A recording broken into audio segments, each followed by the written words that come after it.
Lamdam asigi meeyam na thoidok hendokna pamnaba shaknairaba Sheishakpa Yumnam Suren na ikhang khanghoudana leikhidabada Lamdam asigi shaknairaba sheishakpa amadi sheishakpi shingna awaba phongdoknarakli Sheishakpa Yumnam Suren na matnung matam chadana leikhidaba asiga mari lenna MAMI TV Private Limited ki Managing Director Ozit Kumar Elangbam na nungaidaba phongdokladuna hai MAMI TV na Lamdam asigi artist art and culture amadi tradition yokhatnaba thawai hangsang yauna kanna honaringai talak asida Lamdam asigi tanglaba artist ama mangkiba si yamna haksina lawi magna manung matam chadana leikhidaba asi Manipur gi matam isai ki mention ba ngamlaroidaba achauba mangzaba amani haina su Ozit Kumar Elangbam na phongdorakli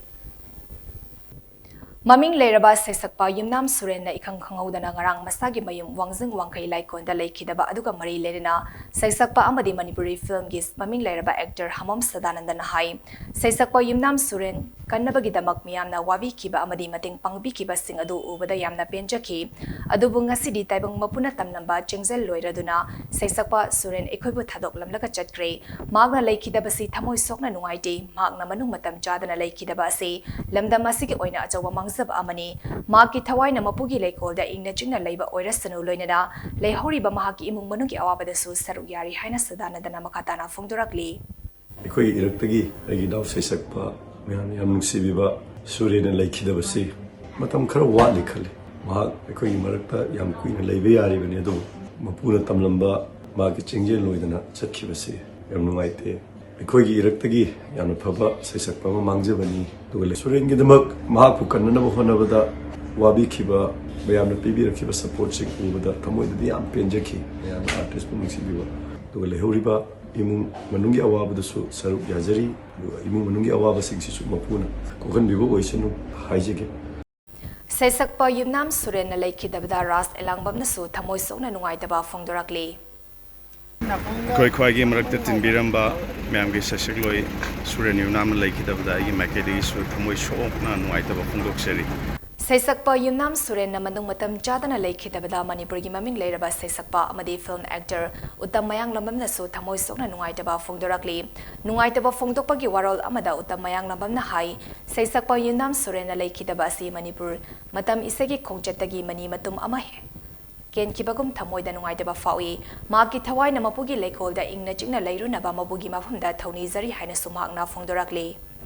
Ekhoi miyoiba khudimokse nong natrang nongmadi choidana loimak sikhini adumakpu manung matam chadana ngarang Sheishakpa inaw Suren na leikhidabase thamoi sokna thamoi sengnasu nuwajade Manipuri matam isegi khongchitchida mani matum ama kelabani haina aigi thamoida su aina faujari aduna inaw Suren gi thawaina mapugi lekolda ingna tapna laiba oi krishno haidana aina su ishori mafamda aina thonijari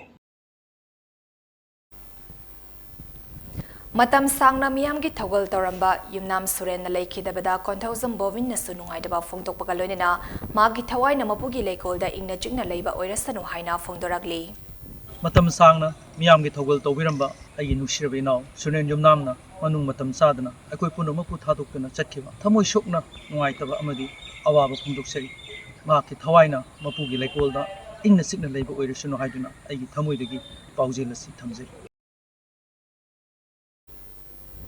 Manipur gi matam isai da anoba mayon ama purakiba Yumnam Suren na leikhidabada Sheishakpi thongam Lakshmi na hai Yumnam Suren leikhidre haiba pau tabada thamoida yamna nungaitaba ama fawi mioi ekhoisi nongma natraga nongmadi soidana siraga da bangakta oirabasu magti ekhoiga kuina leimino haiba tamlamdre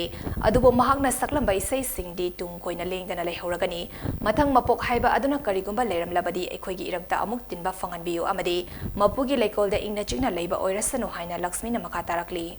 Tasengna mahagase khodi phagat haina khodi thamoi de sei sapnaba phangani en harau jaru adubo mangna khanghoudana leikhidaba sida khoi pungning sida kapningba nungsiba nungaitaba phawe magi punsi je khitang ten man gre aduna ipanupa Suren se mapugi leikonda ipanupa se ingna chingna leibo oira sunu haiduna ishorgi mafamda thawni jare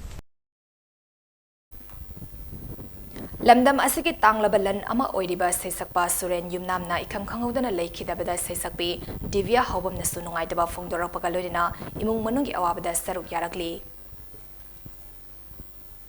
ikhang khanghoudana ekhoi mayamgi tanglabalan oibiramba shaknairaba Sheishakpa ibung Suren na leikhidaba asida thamoi sokna nungaitaba phongdokchari tanglabalan ama ekhoigi ꯏꯔꯛꯇꯒꯤ ꯃꯥꯡꯖꯕ ꯍꯥꯏꯕꯁꯤ ꯏꯁꯩꯒꯤ ꯂꯝ ꯑꯁꯤꯗꯗꯤ ꯌꯥꯝꯅ ꯑꯆꯧꯕ ꯑꯍꯣꯕ ꯑꯃ ꯂꯩꯍꯧꯔꯒꯅꯤ ꯍꯥꯏꯅ ꯈꯟꯖꯩ ꯑꯃꯗꯤ ꯏꯕꯨꯡꯒꯤ ꯏꯃꯨꯡ ꯃꯅꯨꯡꯒꯤ ꯑꯋꯥꯕꯗꯁꯨ ꯁꯔꯨꯛ ꯌꯥꯖꯔꯤ ꯍꯧꯈꯤꯕ ꯃꯇꯝ ꯈꯔꯗ ꯃꯅꯤꯄꯨꯔꯒꯤ ꯃꯐꯝ ꯈꯔꯗꯁꯨ ꯑꯩꯈꯣꯏ ꯄꯨꯟꯅ ꯁ꯭ꯇꯦꯖ ꯑꯃꯠꯇꯗ ꯂꯦꯞꯃꯤꯟꯅꯗꯨꯅ ꯃꯤꯌꯥꯝꯒꯤ ꯊꯧꯒꯜ ꯇꯧꯃꯤꯟꯅꯔꯝꯂꯒ ꯏꯈꯪ ꯈꯪꯍꯧꯗꯅ ꯃꯁꯥꯒꯤ ꯑꯅꯥꯕ ꯑꯃꯗꯒꯤ ꯁꯨꯃꯥꯏꯅ ꯂꯩꯈꯤꯗꯕ ꯍꯥꯏꯕꯁꯤ ꯑꯩꯈꯣꯏ ꯃꯅꯤꯄꯨꯔꯁꯤꯗ ꯂꯩꯃꯤꯟꯅꯔꯤꯕ ꯑꯩꯈꯣই ꯑꯃꯨꯛ ꯍꯟꯅ ꯃꯦꯟꯁꯤꯟꯕ ꯉꯝꯂꯔꯣꯏꯗꯕ ꯑꯔꯪꯕ ꯊꯋꯥꯟꯃꯤꯆꯥꯛ ꯑꯃ ꯀꯦꯟꯈꯤꯕꯒ ꯆꯞ ꯃꯥꯟꯅꯩ ꯍꯥꯏꯅ